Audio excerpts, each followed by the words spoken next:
Hello and a very warm welcome back to the garden, and it is mid-July. Everything is so productive. I've been harvesting loads of peas, both sugar snap and also garden peas, and lots of courgettes, beetroot, potatoes, beans. It's absolutely amazing.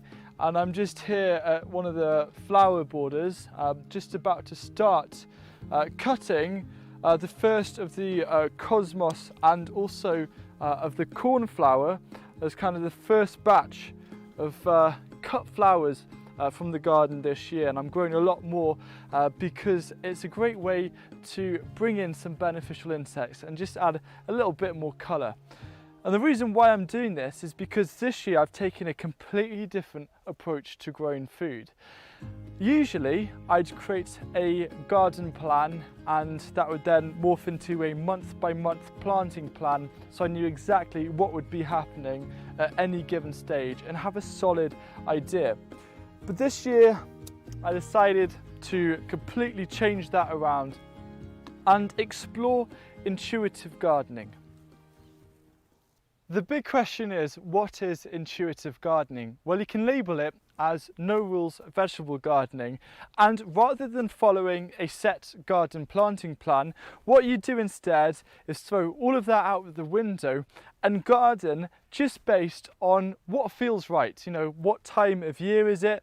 Is there a big enough space to fit something in? It's almost throwing out all of the rules and just dabbling with what you personally feels best for a given space. A lot of fun and excitement comes from gardening when we have the freedom to test and trial and experiment with different things. And I thought, what could be the biggest experiment than throwing away the month-by-month planting plan that I used to do and really go into the deep end with intuitive gardening and start from a blank canvas. And I will admit that it has definitely been a learning curve, but it's also been a lot of fun because I found myself doing things that I never really used to do, but also working out really important lessons that perhaps I would never have learnt had I stuck to a month-by-month plan. I've been really inspired by the gardening that Liz from By the Farm has been doing, and also Susan from Shetland, when I went there to film about her growing in polycrobs. And so I thought this year I'd like to try a bit with intuitive gardening, and I'd like to invite Liz to do the main part of this video, which is to show you how she does intuitive or instinctive gardening and the reasons behind that. There is so much information available in books and online and word of mouth about gardening, and it's really hard to know which pieces of advice are to take and which not. What happens if we ignore the should be done and start thinking about what could be possible? I think when we were very young and at school, most of us will have learnt how to grow something. We'll have put a bean into a jar and watched it grow, or we'll have grown cress by putting mustard and cress seeds either on tissue paper or in an empty eggshell with a little cotton wool in it and seen how it grows. And we learn that those basic rules of biology apply to almost all seeds. So we know that for a plant to grow, it's going to need some seed and some water and the right temperature, and eventually it'll produce some sort of flower to enable it to reproduce, and it will form seeds of some sort. So there are these basic biological laws.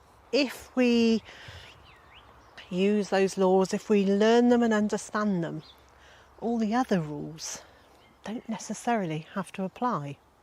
One of the things that Hugh and I have been talking about is about just gardening instinctively and gardening with an understanding of how plants work without the fear of getting it wrong.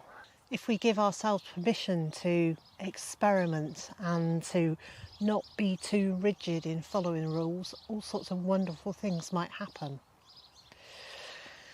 I grow a run of beans every year, and I put the seeds into some soil, either direct into the ground or in some composting trays. But the other thing I do is I allow them to grow back. So it was a really nice coincidence that I had just left the plants in the ground over winter. I had cut them off, but I hadn't dug them up. I was thinking something about nitrogen fixing or something like that. I wasn't really thinking it through terribly much. And then the next year, they grew back. So now each year I grow a few by seed to pop into the ground, and they'll send up one shoot out of the seed, and up they go. These plants are now on their third year in exactly the same spot, and because I haven't followed the rules and dug up all the roots, I now have really strong, healthy plants that come back each year. Out of the 21 plants that I put in against these canes, I think there are 4 that come back each year, but I'll take that. I'm really pleased I didn't follow the gardening rules with these runner beans. When I first started gardening back in the late 1970s and early 1980s, I read all the books that I could get hold of at the time, and I learned all about spacing of plants and how much room to give them and all the conventional wisdom of the time. And then as the years have gone on, I've experimented, I've set that information aside and said, well, what else can I do? And now I don't worry about following those spacing rules. I plant much more with my instinct. I kind of think about how big is a plant at the end and how much could it cope with having plants next to it.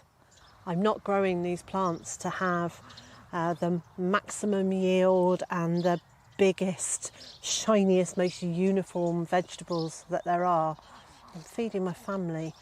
We don't mind if our vegetables are a bit wonky and the carrots aren't straight and the beetroots aren't really round because they've got a squishy bit on one side of them. And I don't worry if things like my leeks sit in the seed bed for a little bit too long and they get bigger than they might do before I transplant them, because I'm working with the time I have and the resources that I have, and I'm not beating myself up if I don't do it exactly like the book says I should. Because it turns out that the plants haven't read those rule books. They haven't read that they should grow to a certain size or a certain spread. All they want to do is grow. Nature has this amazing capacity to just want to reproduce itself all the time. And the advantage for us is that we usually want to eat the very parts of a plant that it uses to reproduce.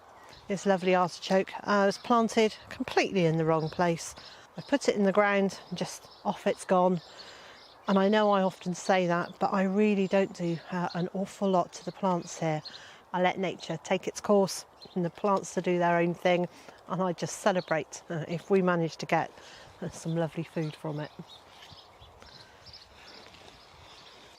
When we decorate our homes, we buy ornaments or wallpaper or paint that reflect our tastes and our personalities.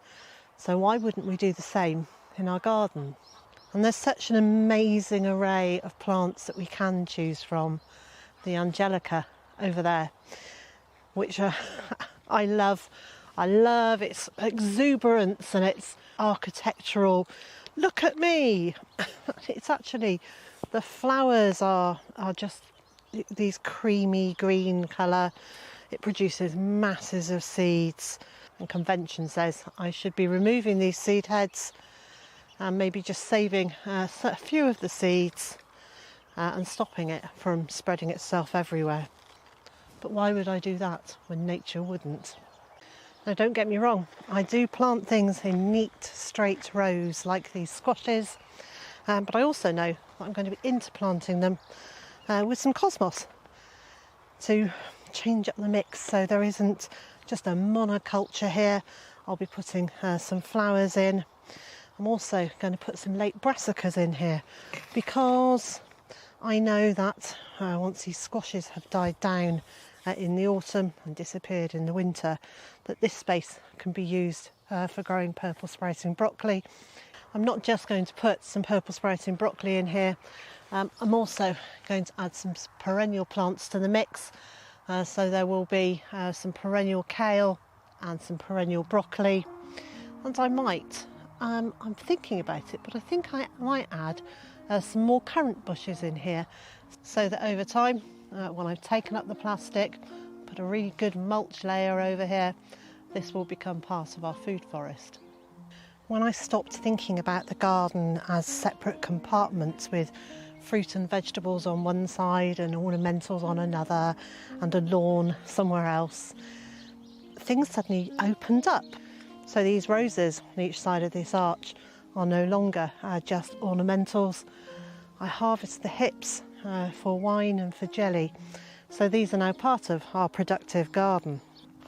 And the lawn is no longer a place where just grass grows, although we let that grow too. It's a place full of clover.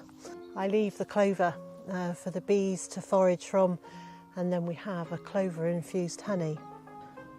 So I don't try and fight those basic biological rules, and I know some plants are better off grown inside and protected than outside in the elements here in Wales.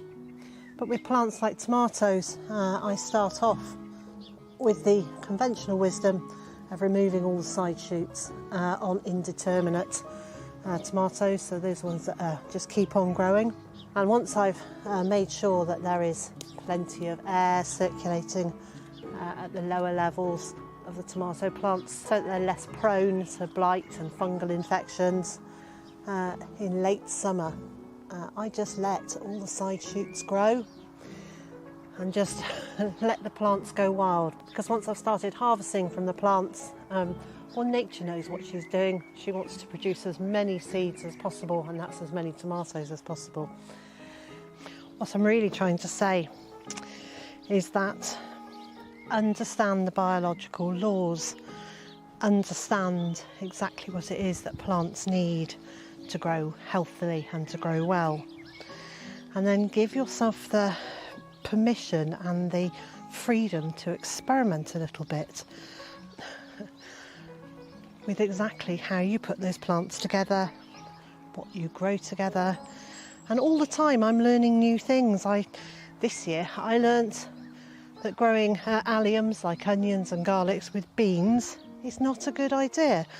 Not because somebody decided that it's not a good idea, but because research shows that there is a chemical compound in alliums that has a detrimental effect on the growth of beans. Well, now I know that, I won't do it again. Well, maybe I will, but I'll be aware that the bean crop might not be as good as I'd like it to. This style of gardening won't be for everybody. If you feel the need for really neat and straight lines, the chaos of a wildlife garden in a food forest might not work for you. But if you do have a bit of space that you can just let grow a bit, plant up with fruits and vegetables that will come back year after year, things like this lovely bronze fennel, and there's some lemon balm that's seeded itself here. There is something very lovely about being able to wander around the area and pick up raspberries and tayberries and take in fresh herbs, and all the while knowing that the area is teeming with wildlife. I just want to say a huge thank you to Liz for starting off this series where I'm exploring more about intuitive gardening. And when I mean series, there'll be just a few more videos where I'll explore this in more detail, including a final conclusion for this year on how I found it, as well as tips on how to get started or what to consider if you also are potentially thinking about going down the route of intuitive gardening and no rules gardening. But I think the summary at the end of the year, which has the positives and also the negatives, is going to be really fascinating. If in the meantime you're interested in finding more about intuitive gardening and also other things to do with this garden, then I'd love to invite you over to my Patreon page where I upload 2 exclusive videos about vegetable gardening every single week, and it would be great to see you there.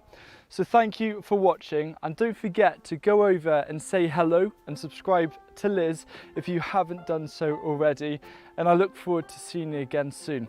Goodbye.